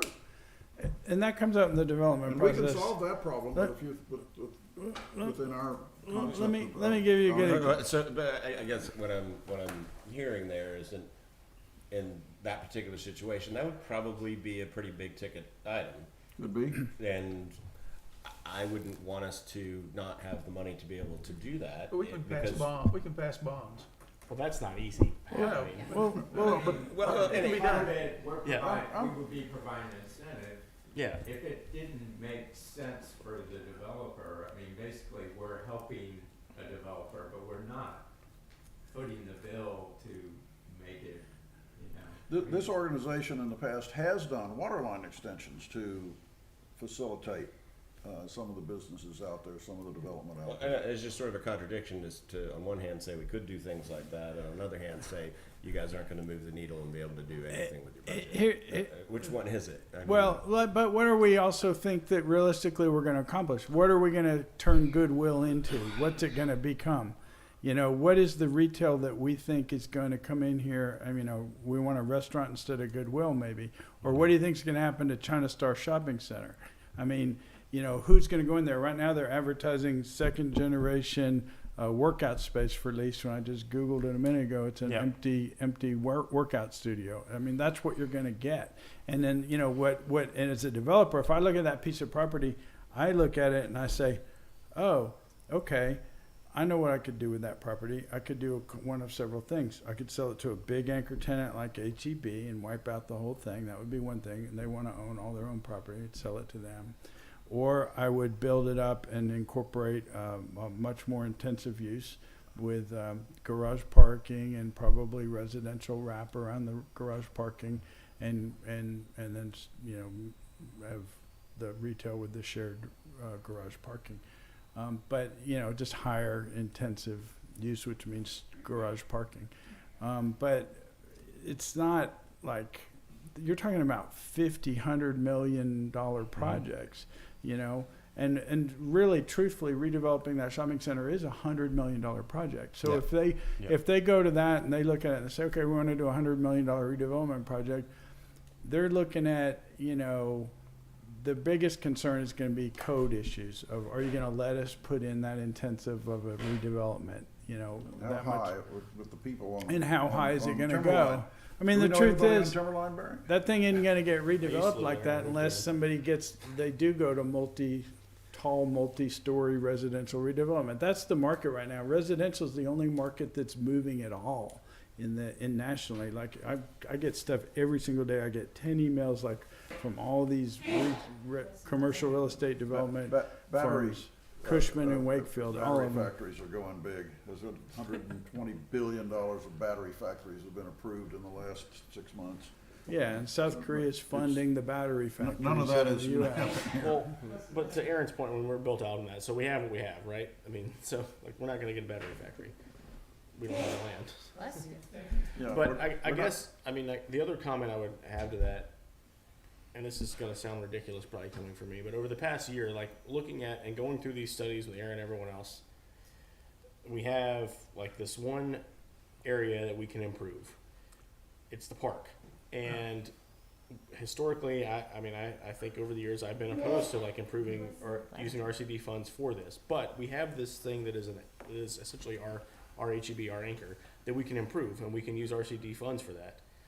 It's not, right now, we're trying to approve 30,000. It could, you know, I don't want to write a blank check by any means or open the purse either, because I think it needs to be defined. But that, if we can improve that and enhance it, then that will, over time, make the retail area more valuable to where the market will dictate what can go in that corridor versus, I mean, a facade, I mean, we tried it. And talking to some of those guys, we don't have enough dollars to, like, truly incentivize. We're not a bank or a commercial entity where we can truly bring in the retail side to help them. Yes, we can run water lines, sewer lines, where maybe that is $10, $20, $50, $100,000. And I think if that comes up, we should absolutely have that power drive. Right now, we're sitting on $400 and some odd thousand almost. $30,000 for this, and even an additional, whatever it becomes, even if it's a six-figure sum, is a really quality improvement to make I think the commercial corridor a much more appealing option for all this, the area that is, I would say, more run down than what the rest of the city reflects. So I think in this case, this improvement could actually go a long way, or even just funding this, because we haven't, this biddable plan actually does make sense for us to probably achieve our long-term goal of improving the business corridor. I do think there's the other question I had about this plan even long-term. So, Brian, you built this 15 years ago. How do we ensure this doesn't, like, get run down? Because it seems like when we built it 15 years ago, and then there's been, like, no ability to maintain it. That is, I think, 'Cause part of it- what I mean, Emily was talking about is how I'm do not we- kidding. I used how to do drive we my kids on that road do this, with and my then we've trucks, got 'cause it's legal like we would issues call it about, off-roading. yeah, does the RCDC money, can the RCDC money be used for maintenance? Well, that's where I think Emily's point was right, where the park itself, the park committee, and even council, we need to figure out how they, like, maintain, at least maintain, not capital improvements, but maintain those things that we've paid for, versus, I don't see, like, putting new gravel down. I mean, I don't know the letter of the law, but if we have to put new crushed granite down, that's not a capital improvement. But hey, building a new trail around or paving a parking lot or whatever, that, to me, that, yes, that is capital improvement. The maintenance side is where, to me, I would draw like a line there, but. The park, if you look at the park's, financials, Barry, and they're published just like ours. I know are they're on negative. a monthly basis. That's not my point. They need to do more. That's my Well, point. but they have very little discretionary money, because what the city does They is can it go puts a whole fundraise. bunch They can go find grants. of the maintenance issues for the whole city into that park budget. So a lot of the work that But needs, they have discretionary funds of $5,000 to $7,000. I That's all understand they that. got. Well, I also- I just wanna make that's sure- a discretionary fund. That's not preventing anyone from going out, doing exactly what Kevin did. Exactly. 6 months on council now, he's already started fundraising for the park. Exactly. The Parks Commission's been around for, I don't know how many long. They've been doing I stuff guess for a long I period want to of time. see a bit more powder from them in investing in just this initial process, Kevin, because I love the idea. But if it's constantly going to be coming to RCDC for fund this study, fund this architect idea, whatever it is, it's just I want to see more from the park participating in this. I mean, this actual agreement here from 2018, the Park Master Plan, RCDC's never mentioned once in it. It's everything Park Commission and City Council. So, Park Master Plan is just whatever the Park Master Planners said they think Sure. it ought to be. It But doesn't it's really. pretty much the gospel, just like the comprehensive It's plan not. is for the It's city. not. It's not the gospel. It's not binding on anybody. It's not. Let's say it's the letter of the law that people hold us accountable for, which we have to have some It's not the parameters law. on No. It's not the law. that. I said the letter of the law. I'm not saying the actual legal law. Yeah, I mean, it was somebody's idea 5 years ago. It's a set of proposals, concepts, ideas, and it includes a I don't know if the dog park made it into it or not. Yeah, it's It was in the back. Yeah, It's it was. in Okay, there. It was well, there. council says, no, we're not doing that. I Yeah. asked them about it, and I they're get like, it. nope, we're not doing it. So I think there's room to develop that idea. But all really it comes down to is, what does RCDC want to spend its money on? I agree with what Barry said wholeheartedly, that by improving the park, you improve the commercial environment everywhere. Every time I go to sell a piece of land to any retailer, what they look at is what is the household income for all the houses within 1 mile radius and a 3 mile radius. That's what they want to see, and depends on what their retail draw is. And the way that the nicer Rollingwood is, and the more it develops and the more it gets redeveloped, and the more the perception is that it's a premium area, the better retail you'll attract. Retail follows rooftops. Retail follows household incomes. Yeah. That's how it works. And so you can't create retail demand with incentives. You just can't. That's just a reality. I realize that the law is written that way, and that's what the mission technically is supposed to be, and that might work for cities like Plano, who are trying to get GM or Dell computers, but with our budget, my opinion, and I realize it's just an opinion and everyone can have their own opinion, is that the best thing that RCDC could spend money on is stuff that, like making the park nicer. And as far as maintenance versus capital improvements, I personally, one of my pet peeves is government that spends money on building stuff and then doesn't take care of it, because I've seen that over and over and over again with municipalities particularly, and it drives me crazy. There's reasons why that happens, structural reasons, I guess, but ironically, if you defer maintenance long enough, then fixing it becomes a capital improvement. So, Right. so that's where we're at Well, that's right kinda where now, we're at. like with the trail and the parking areas, and so that's the way it goes. And I agree with you that it's not a good system, but I don't know that there's that much maintenance that needs to be done to the trail or a parking lot once it's put in. It Well, it's about lasts us. 15 years It has a give or take. life. Yes, Yeah. it has a life. It's like your house. Your bathroom and fixtures and your kitchen appliances after 15 years, it's like, it might need to do something with it. Yeah, but I mean, you like people repave parking lots, people redo their sidewalks. I mean, but looking at the state of the things in the park, I mean, I don't think that's like ever been done. It's So- pretty poor. Yeah. Yeah, so I mean, it's a rough parking lot. It's a rough road. I mean, I was not kidding. Like, there's mud puddles and stuff through there. So, Terrible. and even It's not even it was safe. more of a question of, Where's the I guess line? I don't have like I said before, I don't have a problem with of the capital side of this. It's more of the ongoing funding, or how we look at this. Like, what do we do to make this at least? There's got to be a second step. Like, okay, fine, RCD, and I'm not saying speaking for everyone. RCD funds this, and they contribute some money to do some park work, right? Great, okay, sure, we can do that.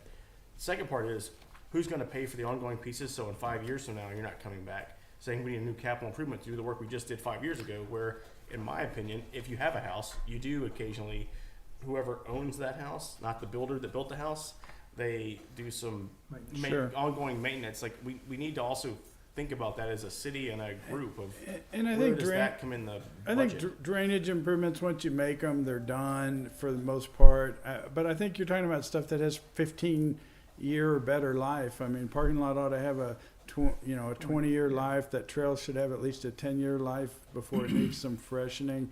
And there is some park maintenance, budget. I mean, and our maintenance department at the park is great now. I mean, I don't know what it was like years ago, but they're great. Izzy does a great job. Those guys are smart, and Yeah, I'm not I saying think they're not doing anything. I'm just saying we need to Carlos make and sure that Fidel know what they're doing. Part of it too is things have just organically evolved. There hasn't been what's being proposed here, which is a plan to stabilize these things, to actually study the drainage and create, a plan that will prevent the washouts.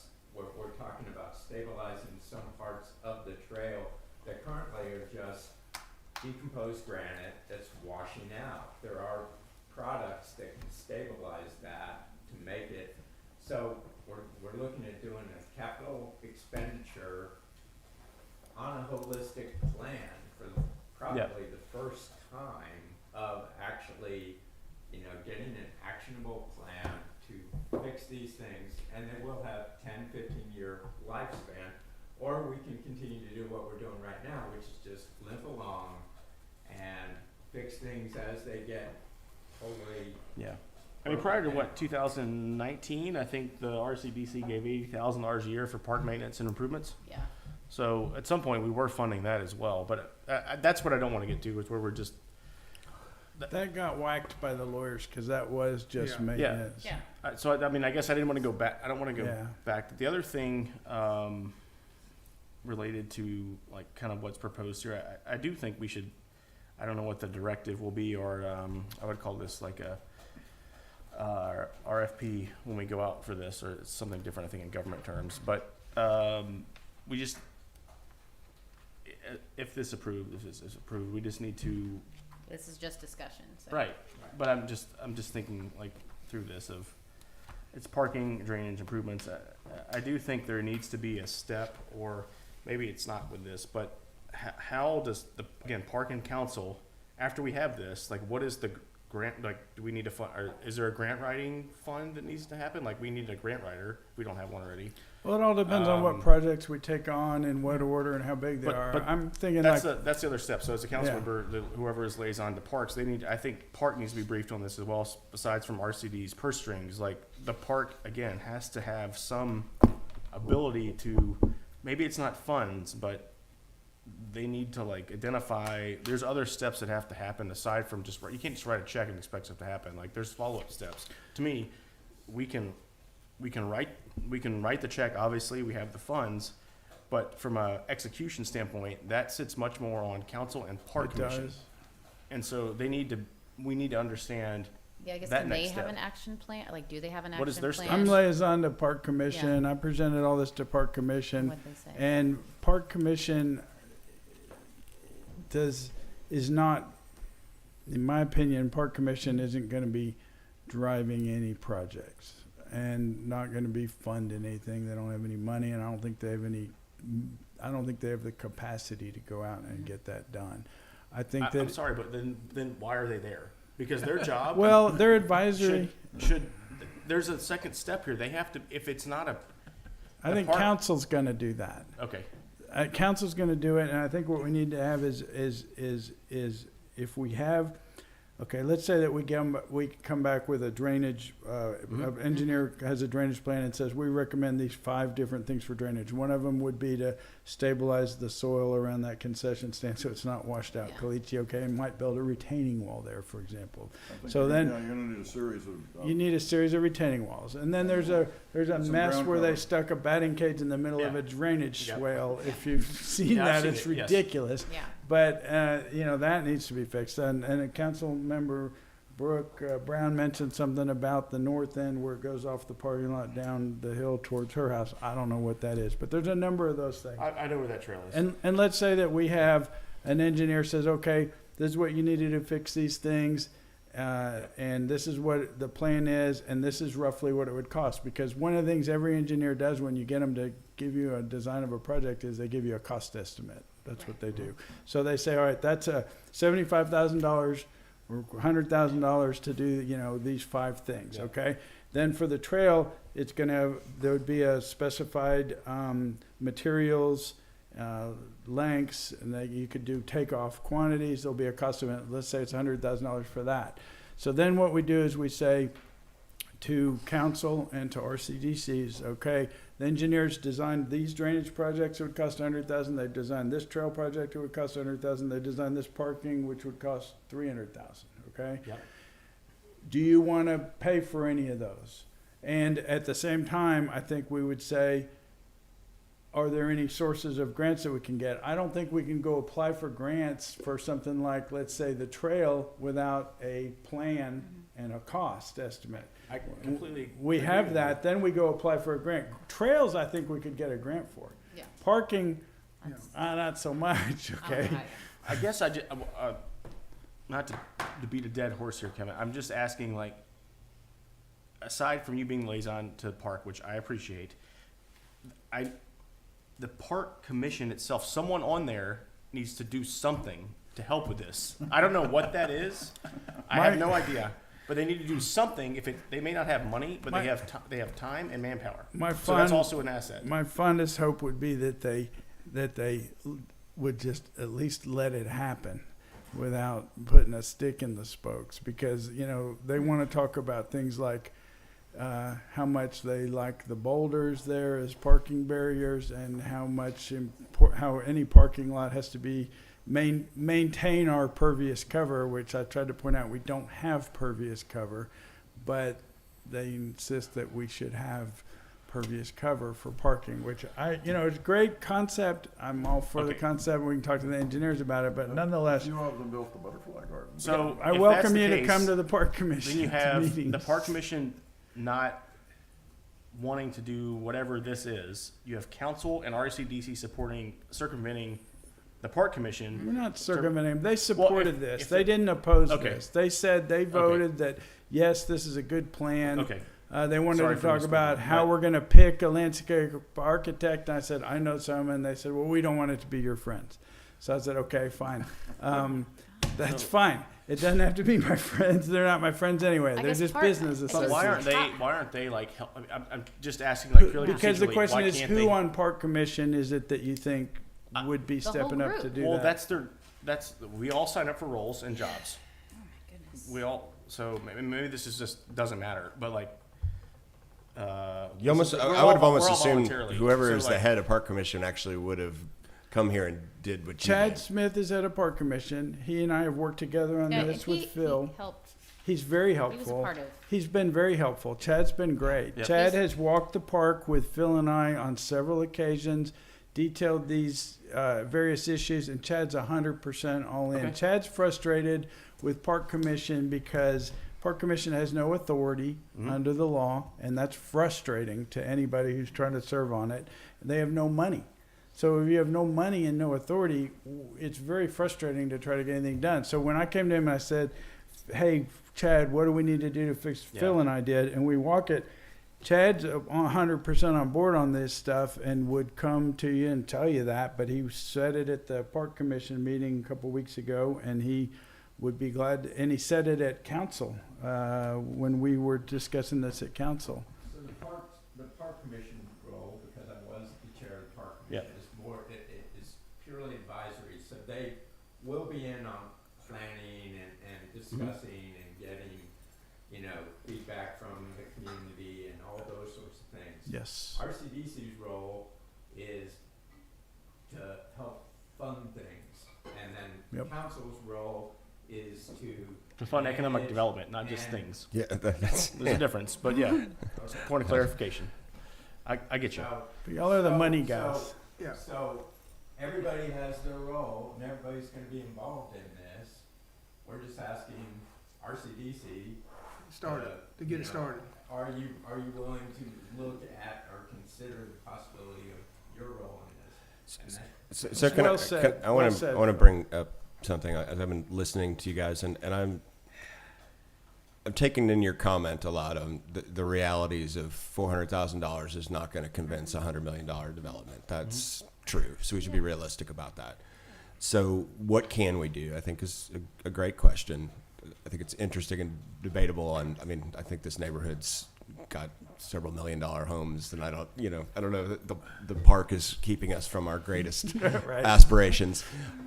That mean, but one thing maybe I'd like to think about, if we're going to do this, because I agree with you, this is a different type of expenditure. This is going to put together, like you said, it's almost a line item of projects and things that could be accomplished. And then we can talk about who's going to sponsor them, who's going to fund them, and maybe it's a mixture of a bunch of different things. If we're going to do that, there's a lot of, and I don't want to overcomplicate it, but there were a lot of things that have been discussed that get, in my mind, a little closer to that, commercial corridor that might be something that we can affect. And I wonder if this, not study, but this engineering plan project inventory could include some of the things we've talked about, like sidewalks on Edge Grove, could talk about some of the approachable walkways that would get you up to this retail.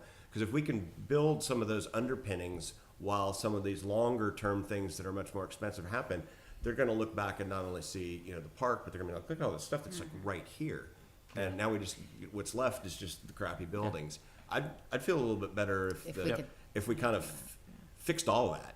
And that probably is within the realm of what we could accomplish. Well, I think you're pointing to something I think makes a lot of sense and a lot of people have discussed, which is more directly tying in the retail space in Edge Grove, through Edge Grove That's with great. the park. So we Yeah. have money in the budget for that, precisely for that. But if So we're I would gonna agree with bring you. like this type of engineering resources to bear, let's add this to the statement of work and combine the. I'm all for it. I'm almost of the opinion of like, let's just fix it all. I mean, fix the dog park, fix the friggin' fields. I mean, let's just And be that's done with it. one of my real concerns with trying to get anything done on this is that everybody wants to redefine it. Everyone that touches it wants to redefine it and put different parameters on it and change the scope of it. And when everybody does that, then nothing gets done. That's the problem. Well, if And- it's biddable, you can still get bids. You don't necessarily you're doing it all. Yeah. I mean that's No, I different. understand, It's but not, this is also not a it's plan, like- it's a bid. It's like if we're talking about like sidewalks on Edge Grove down to Rollingwood or down to Bee Caves from Rollingwood, you're talking about rights of way, acquisition. Actually, we've got that. You think we I have we it? have the right. Yeah. Yeah, Okay. What we don't have is the people bought into having their Their yards landscape messed paved up. Brian's pulled out a knife. and I'm have supposed their to have a yards Zoom paved. at 2, folks. so- And I don't know if there's any temperature on council for that project either, as far as like paving because what's going to happen, I'm just going to It's not gonna be- predict, it's not gonna be but that, pervious. It's gonna that be you're going to get a pervious bunch of mad homeowners who, pervious we're talking sidewalk. about paving a sidewalk on their lots. I don't know how that's going to go, but I do know that if we go off on that, that might be a great project to study. It's the first time I've heard of it, other than like I heard a little bit of vague talk about pedestrian, through the commercial plan, there was some talk about generally concept of connecting commercial corridor, which I think is a great idea, pedestrianizing things. But as far as like specifically doing that project, this is the first I've heard a suggestion of like designing and planning and building it. And it's, I'm sure, a fine project, but it's not the project that we've got right here in front It of us. could be though. It could be it's a separate project. It could be if somebody wants to bring that up to council and parks and spearhead it and try to get it done. That's great. I would encourage anyone that wants to do it to do it. I But- don't see why is it that much different? It's just adding scope to what you've. Well, already who's done. going to do it? Who's going to get it? Adding scope to this project. I don't know. To me, it seems like a complicated project. Not something that I'm personally interested in diving into and dealing with right now. When we've got 3 other projects that we don't have the money to do that we want to try to do. It's just I think it's just another line item. I think that's Yeah. being overstated, but that's just my opinion. maybe. Just so we know, the park commission, the number one thing part of their work is coordinating fundraising efforts. So part of Well, that is like, I think we're Maybe about to on lose quorum. paper, but in reality, Oh, they it's- don't do that. no, right, agreed with you. Agreed. So, in reality, what they would talk about is the butterfly garden. So, That's awesome. And they have funds for that. okay. Okay, okay. This has been a wonderful discussion. You- Thank you, Kevin. Okay. All right. Thank you, Phil. Okay, so that item was just discussion, so we can, if someone wants to bring that up on the next meeting. And I'm at 2 o'clock, so I'm going to excuse myself, and then y'all can. I think that we've actually discussed Well, we should put this on the agenda for the next meeting as a Correct. project, Yeah, discussion and possible action. Okay? okay? The last thing is the RCDC financials. Didn't we just do that? We've done those. We've done that. I'm just following orders. Yeah, I know. here. I know. I'm just saying. Here you go. Okay, we're gonna close. Motion to adjourn. No, wait, he's got to tell us, we get 4. Go ahead, Abel. If Brian Go leaves, for it. RCDC had no expenditures Brian this leaves. last Great. month, just the revenues. Thank you. You're welcome. Okay, we're gonna close the meeting at 2 o'clock. All in favor say